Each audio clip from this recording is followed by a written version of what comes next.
Horror Story Fever.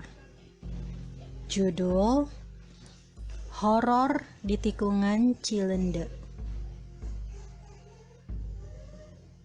Di pagi hari ini, Aksa mulai merapikan semua perabotan dan baju di rumah baru yang dia tinggali. Saat ini, Aksa mulai pindah di perumahan Satria Bima, Desa Cilende, Bogor. Kebetulan akses rumah ke kantornya sekarang cukup dekat, tidak jauh lagi seperti waktu Aksa tinggal di Jakarta. Jarak kantor ke rumahnya mungkin hanya sekitar 15 menit. Aksa adalah seorang pria yang sudah cukup mapan, single, dan dia adalah manajer pemasaran di perusahaan otomotif kendaraan roda 2 cabang Bogor. Dia harus mengejar target untuk mengisi pameran dan juga biasanya closing target di akhir bulan. Tanggal-tanggal tersebut dia akan mulai sibuk menyusun laporan dan rencana kerja untuk target di bulan berikutnya. Seperti hari ini, Aksa terpaksa pulang dari kantor jam 1 malam. Setelah dari pameran, Aksa selesai mengerjakan laporan dan dia sudah siap untuk presentasi esok hari. Malam sudah sangat gelap. Aksa sudah diajak untuk bareng dengan mobil kantor. Tapi karena dia membawa motor dan merasa jarak rumah tidak terlalu jauh, maka Aksa pun menolak. Akhirnya dia pun menaiki motor Tigernya. Mata Aksa sudah mulai merasakan lelah. Belum lagi angin malam yang dingin menusuk membuat Aksa terkadang tidak bisa terlalu fokus melihat ke arah jalan. Tiba-tiba saat motor Aksa menikung, ada sesuatu yang terjadi. Bruk! Suara itu sangat kencang. Aksa terkaget. Sepertinya dia menubruk sesuatu.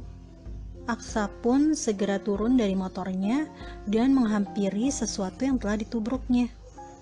Ternyata dia adalah gadis berbaju merah. Dia terkapar. Aksa sangat ketakutan. Dia takut perempuan itu meninggal karena keteledorannya. "Mbak," panggil Aksa sambil mendekati perempuan tersebut. Badannya sangat pucat, terlihat sangat lemah. Tapi tidak ada luka darah di tubuh perempuan ini sama sekali. Seketika itu juga perempuan tadi terbangun. Mbak tidak apa-apa?" tanya Aksa. "Kepalaku sakit, Mas," ujar perempuan tadi. "Maaf ya Mbak, saya tidak lihat dan tidak sengaja," ucap Aksa. "Maaf Mas, bisa bantu saya berdiri? Sepertinya tubuh saya sangat lemah," ucap perempuan tadi. Perempuan tadi wajahnya sangat cantik. Riasannya pun sederhana. Pakaian yang dikenakannya tapi seperti pakaian pesta. Cukup menarik, pikir Aksa. Apa yang dilakukan perempuan di tengah malam seperti ini, pikir Aksa. Setelah Aksa bantu perempuan tadi berdiri, Aksa pun memperkenalkan dirinya. "Saya Aksa, Mbak. Mbak sendirian aja?" tanyanya. "Iya Mas, saya sendiri. Saya mau pulang. Kalau tidak keberatan, Mas bisa antarkan saya? Saya tidak kuat kalau harus berjalan sendiri," pinta perempuan tadi. "Oh iya, nama saya Linda," jawabnya. "Baik Mbak, nanti saya antarkan. Alamatnya di mana ya Mbak?" tanya Aksa. "Deket kok Mas, di balik pohon beringin itu," jawab Linda sambil menunjuk pohon beringin yang berada tepat di samping tikungan. "Baik Mbak," ucap Aksa sambil memapah Linda berjalan ke arah pohon beringin tadi.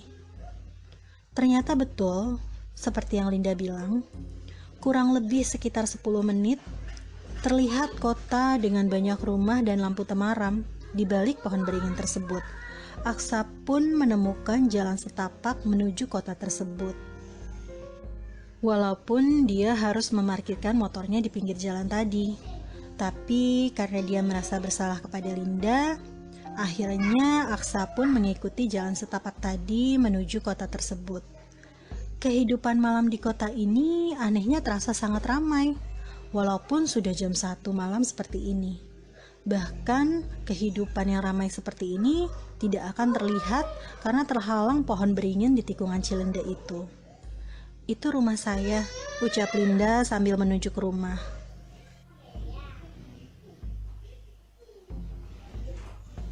Itu rumah saya, Mas, ucap Linda sekali lagi.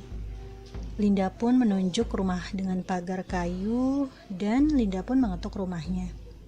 Keluarlah sepasang suami istri yang sudah tua membukakan pintu. Dari mana saja kamu, Linda? Kata si ibu. Maaf, Nek, Linda tadi main sebentar, jawabnya. Kenapa kamu membawa orang asing? Tanya kakek-kakek yang sudah terlihat sangat tua dan pucat.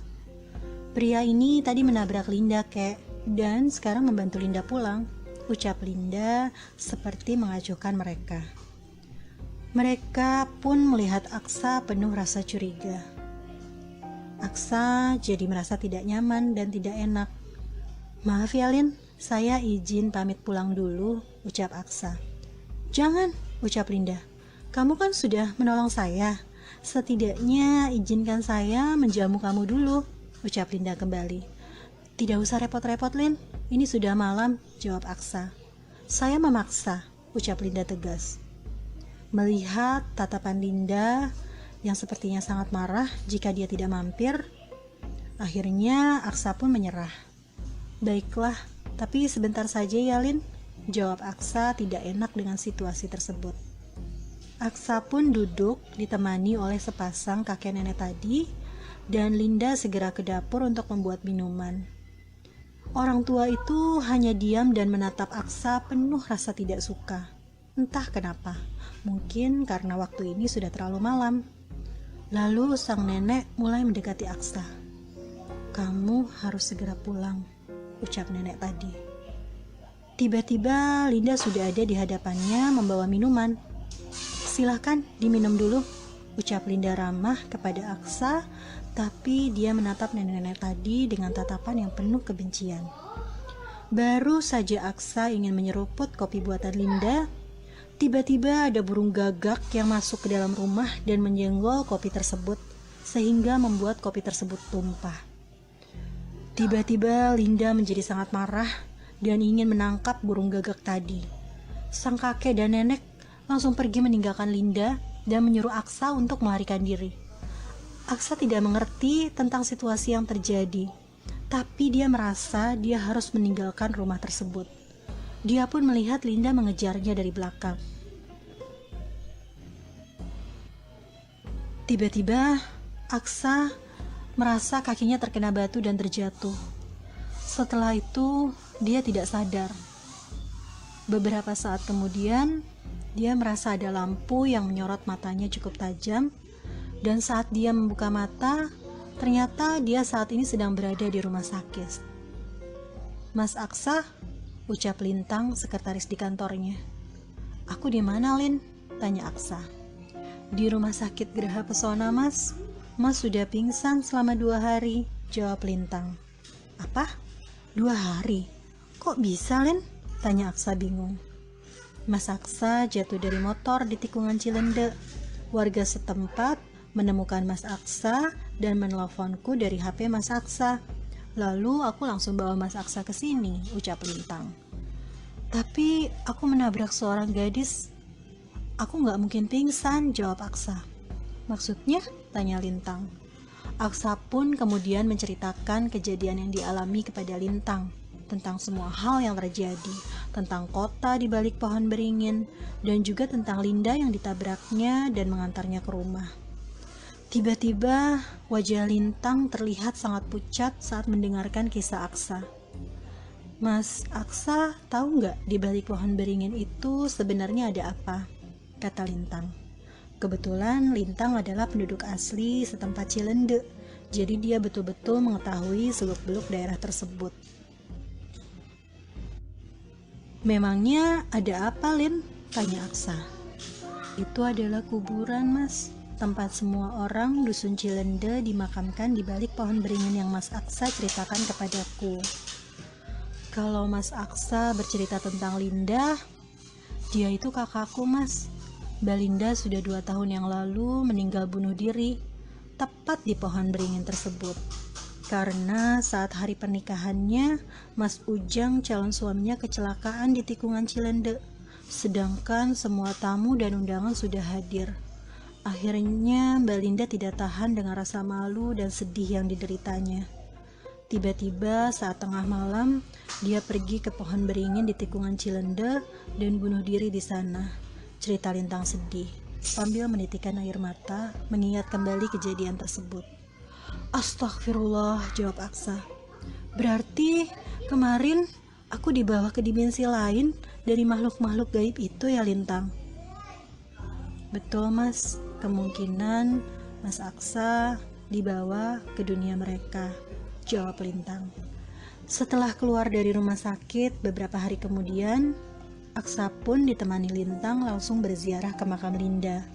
Mereka membacakan doa untuknya. Semoga saat ini Linda bisa mendapatkan ketenangan di sana. Doa mereka untuk Linda.